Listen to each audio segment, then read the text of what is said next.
You know that feeling. You roll out of bed, your feet hit the floor, you take that first step, and your knee just lets out this subtle, undeniable pop. Oh, yeah. Or your lower back feels less like muscle and more like, I don't know, dried cement for the first 20 minutes of your day. Exactly. And for most of us, we just kind of sigh, we stretch it out, and we assume this stiffness is just like a mandatory tax for getting older. You know, you pay your taxes, you get creaky Right. joints. It's just accepted as a universal truth. But today on this deep dive, we're actually ripping up that tax bill. We're looking at some really cutting-edge research that proves joint pain isn't some structural inevitability. It's actually, well, it's a plumbing problem. Which is a huge shift in how we think about mobility. It really is. I mean, society treats the human body like an old, rusty machine where we just have to accept the squeaks and the grinding gears. But today's sources show we actually have this built-in oil system we've been completely ignoring. We really have. We're moving way beyond just bones and cartilage here. Right. We're entering the critical world of fluid and lubrication. So, okay, let's unpack this, because before we can fix the squeaks, we really need to understand what's actually going on inside the joint itself. Well, most people picture a healthy joint as just two bones meeting, right? Essentially like a basic hinge on a door. Yeah, that's definitely the mental image I had. But the biological architecture is actually this highly complex, completely enclosed system. I mean, you have cartilage, which, everyone knows about. Sure. But you also have ligaments, tendons, connective tissue, protective membranes. And crucially, sitting right at the center of this entire apparatus is synovial fluid. Synovial fluid, I feel like that's a term we hear in passing, but never really think about what it actually does. It's essentially a thick, slippery liquid that acts as biological oil.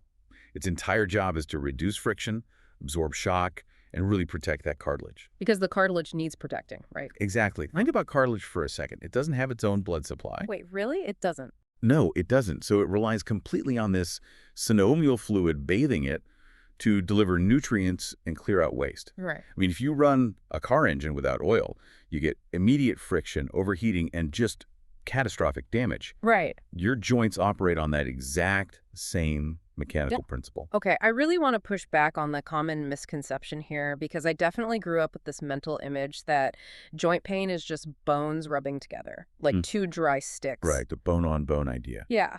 But based on this new science, that visual is totally wrong. If traditional thinking treats joints like a wooden rocking chair scraping on a hardwood floor, this new science says a healthy joint should actually function more like two magnets repelling each other inside a water balloon. I love that visual. That's actually a perfect way to describe it. So there's this pressurized fluid cushion just keeping everything suspended and gliding. Let's actually take that magnet analogy a step further, because it perfectly captures what researchers call a hydrodynamic environment. When you're walking down the street, or even just standing up from a chair, those physical bones shouldn't actually be grinding at all. They're suspended in that balloon. Right. The synovial fluid is bearing the load.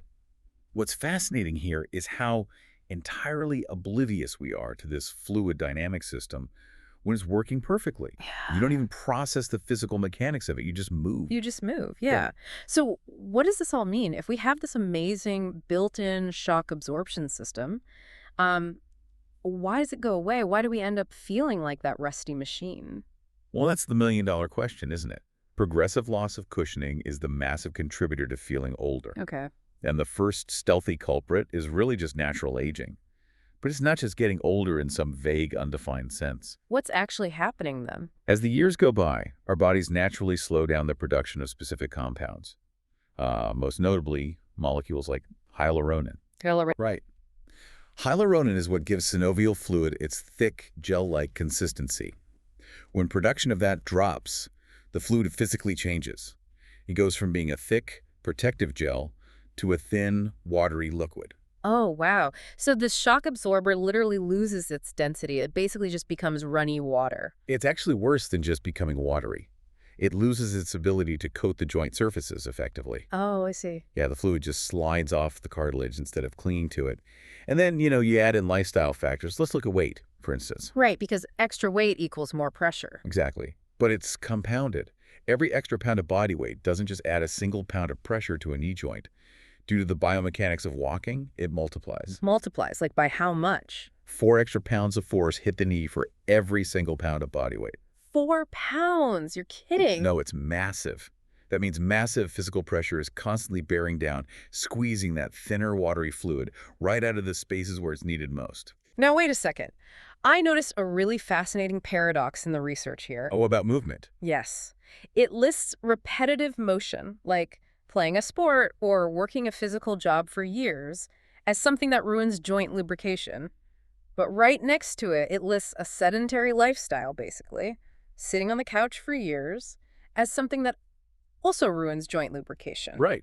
How can overusing the joint and totally underusing the joint both destroy the exact same fluid system? I know, it seems completely contradictory. Yeah. But it really comes down to the mechanics of how the joint breathes, so to speak. Breathes. Yeah. Think about how a sedentary lifestyle affects the body.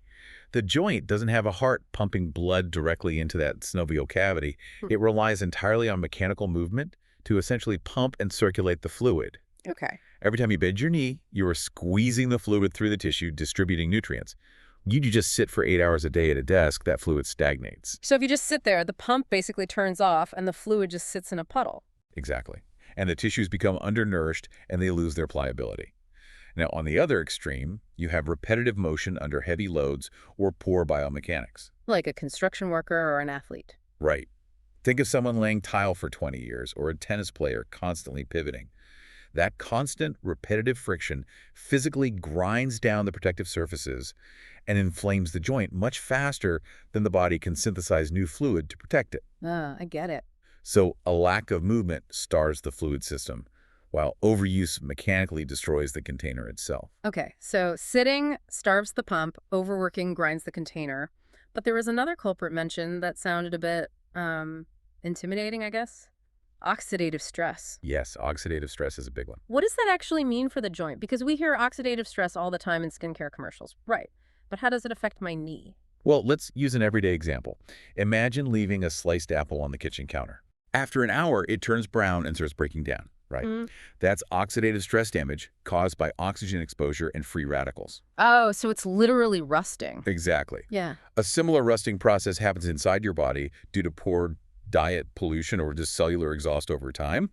Inside the joint, this oxidative stress literally attacks the molecules that make the synovial fluid slippery. So it degrades its protective qualities. Precisely. It breaks down the very thing keeping you lubricated. Here's where it gets really interesting. If science knows that we are losing this vital synovial fluid through all these mechanisms, aging, thinning it, weight squeezing it, sitting starving it, and oxidative stress rusting it, why on earth has traditional medicine spent the last few decades obsessing almost exclusively over cartilage? It's a great question. I mean, you walk down the supplement aisle, and for years it's just been glucosamine, chondroitin, cartilage this, cartilage that. It's a massive blind spot. And the research shows a major paradigm shift in how we look at mobility right now. For years, the prevailing theory was purely structural. Just focusing on the physical pieces. Right. The thought was, if the joint hurts, the physical structure must be eroding, therefore we must try to rebuild the cartilage. We focused entirely on the bricks and completely ignored the mortar. The mortar being the fluid. Exactly. But researchers started looking at younger, flexible joints and found something really surprising. The secret of youthful joints wasn't just having thicker cartilage. What was it then? Well, some older folks actually had decent cartilage but terrible pain. The real secret of youthful joints was having better fluid viscosity and profound hydration inside those enclosed joint spaces. Wait, so you could have perfectly fine cartilage, but if the fluid quality is bad, it doesn't even matter. Think of driving a car with brand new, top-of-the-line tires, but the car has absolutely no shock absorbers. Oh, that sounds awful. Right. Even with perfect tires, that ride is going to feel incredibly rough. You're going to feel every single pebble in the road. Yeah, that makes sense. In the human body, even perfectly healthy cartilage is going to struggle and eventually break down if the joint lacks sufficient hydration and cushioning to absorb the impact. Okay, I'm trying to wrap my head around this car analogy. Focusing only on cartilage without addressing the synovial fluid. I guess that's sort of like putting expensive, brand new brake pads on your car, but then realizing you have absolutely zero brake fluid in the lines. That's spot on. Like, it doesn't matter how robust the pads are, the physical structure is there, but without the fluid dynamics to actually engage them, you're still going to crash. If we connect this to the bigger picture, the brake fluid concept captures it perfectly.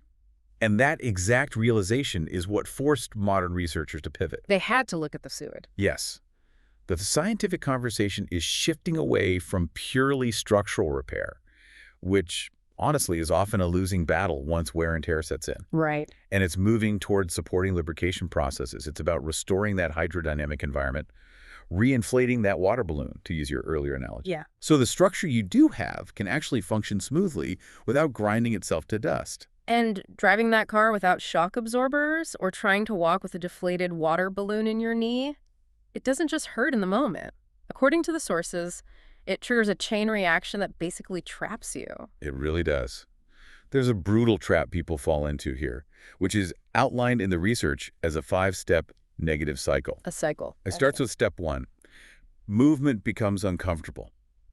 Because the fluid is watery and lacking viscosity, friction increases. Every step twinges. Okay, which leads naturally to step 2. Right. Because it's uncomfortable, your activity decreases, you start taking the elevator instead of the stairs, or you subconsciously stop bending down to play with the dog. Exactly. I see this with my parents all the time. Like, the moment my mom stopped gardening because kneeling hurt, her overall mobility just plummeted. It's like overnight her world got smaller because she started avoiding any movement that might cause a twinge. That shrinking world is exactly step 3. Because your overall activity decreases, your muscles weaken from disuse. Right. And people forget that muscles act as secondary shock absorbers for the joints. When they atrophy, the joint takes even more of the raw impact. That sounds terrible. It is. And that leads directly to step 4. Mm-hmm. With weaker muscles and less movement to pump whatever synovial fluid is left, your flexibility declines even further. The ligaments and tendons literally tighten up around the joint. Which leads right to step 5. The stiffness worsens, bringing you back to step 1, but now you're in way more pain than when you started. Exactly. It's a literal biological trap. You hurt, so you stop moving, which starves the joint of fluid circulation, which makes you hurt more. And this raises an important question. How do you break that cycle? How do we transition from merely surviving joint pain to actively restoring that vital fluid balance? Right. This is exactly why Ivy League researchers started developing new protocols, like the biodynamics approach detailed in our sources. The ones that abandon the cartilage-only mindset entirely. Right. Their thesis focuses strictly on rehydrating that internal joint space and improving natural motion systems, rather than just throwing structural building blocks at the problem. Wait, let me stop you right there because I really want to push back on this specific word, hydration. Okay, sure. When the research talks about hydration within joint spaces, supporting protocols like biodynamics, what does that actually mean for you, the listener? Because when I hear hydration, I think, well, I just need to drink 8 glasses of water today. Is it really just about chugging more water, or is it about the tissue's physical ability to actually hold on to that moisture? That is a vital distinction. I'm so glad you brought that up. Chugging water is great for your overall health, obviously. Oh, yes, yeah. But joint hydration in this context is completely different. The research emphasizes that joint tissues depend on moisture to maintain flexibility. But as we age, those specific molecules that attract and bind to water begin to deplete from the cellular matrix. The hyaluronan stuff we talked about. Yes, among others. Imagine a brand new kitchen sponge. You run it under the tap, and it holds water beautifully, right? Yeah. It's plump, it's squishy, and it bounces back when you press it. Right. That's a youthful joint. Okay, I'm with you. Now imagine a sponge that's been sitting on the windowsill in the blazing sun for 5 years. Oh, man, it's basically a rock. Exactly. It's hard, it's shriveled, it's completely brittle. If you pour water over that old sponge, the water just runs right off the sides. It has lost its physical capacity to retain moisture at a structural level. Wow. So the tissue literally forgets how to be a sponge. It doesn't matter how much water you drink if the cellular sponge is too brittle to absorb it. That's the crux of it. When modern research protocols talk about supporting hydration within joint spaces, they are talking about restoring the cellular environment so the tissue can act like a sponge again. Rebuilding the sponge. Exactly. It's about improving the fluid viscosity so the lubrication is thick, gelatinous, and effective. Pulling water into the joint and keeping it there rather than letting it run off. Okay, so we understand the deep mechanics now. It's about keeping the water balloon pressurized and teaching the joint to act like a sponge again. Right. But how do we apply this? Like, how do you know if your own personal joint oil is running low? And what habits can you actually change today to fix it? Well, the early warning signs are incredibly common, and they often show up long before true pain sets in. Really? Like what? It's waking up with morning stiffness that takes a hot shower to loosen up. It's that feeling of being creaky after sitting at your desk for just a couple of hours. Yeah. I definitely feel that one. Right. It's also a sudden, weird difficulty squatting down to pick something up. Mm. But interestingly, it's also joint fatigue, where your joints just feel exhausted, heavy, or achy after normal daily tasks, even if nothing is sharply hurting. So you just feel tired. Exactly. These are the subtle indicators that your synovial fluid is thinning out and your sponge is drying up. So, assuming you're experiencing some of that creakiness, the research lays out some lifestyle habits, and some of them actually loop right back to what we discussed earlier regarding the movement paradox. Right, the gentle movement. Yeah, things like swimming, cycling, or yoga, which makes total sense now because as we established, that movement acts as a mechanical pump to circulate the synovial fluid. But because it's low impact, it's not grinding down the container. Swimming is actually a perfect example. The buoyancy of the water removes that weight multiplier effect we talked about earlier. You are moving the fluid, nourishing the cartilage, without stressing the physical structure. Oh, that's brilliant. Maintaining a healthy weight is also huge for that exact same reason. It reduces the raw mechanical load on those shock absorbers. But another major element researchers emphasize is changing the internal environment through anti-inflammatory foods. Right. The dietary advice here is super specific. The source mentions eating fatty fish, berries, leafy greens, nuts, and olive oil. I have to ask, are we eating fatty fish and olive oil because they literally act as physical grease for the joints? Like, does the olive oil just slide right through the digestive tract and into the knee to grease the hinge? Or is this specifically to combat the chronic inflammation and that apple rusting oxidative stress we talked about earlier? Well, it's a fun visual, but no, the olive oil doesn't travel straight to your knee to act as WD-40. Good to know. This goes back entirely to the biological environment. Chronic inflammation is like a slow-burning fire inside the body. Over time, that systemic inflammation fundamentally alters the chemical makeup of your synovial fluid. Okay. It breaks down the viscosity, making the fluid less slippery, more abrasive, and ultimately ineffective. Ah, so the inflammation is literally ruining the recipe of the joint fluid. It destroys the recipe completely. Yeah. By consuming anti-inflammatory foods, the omega-3s in fatty fish, the antioxidants in berries, the healthy fats in olive oil, you're essentially throwing water on that systemic fire. Putting out the fire before it burns the recipe. Exactly. You are protecting the cellular environment where the synovial fluid is produced.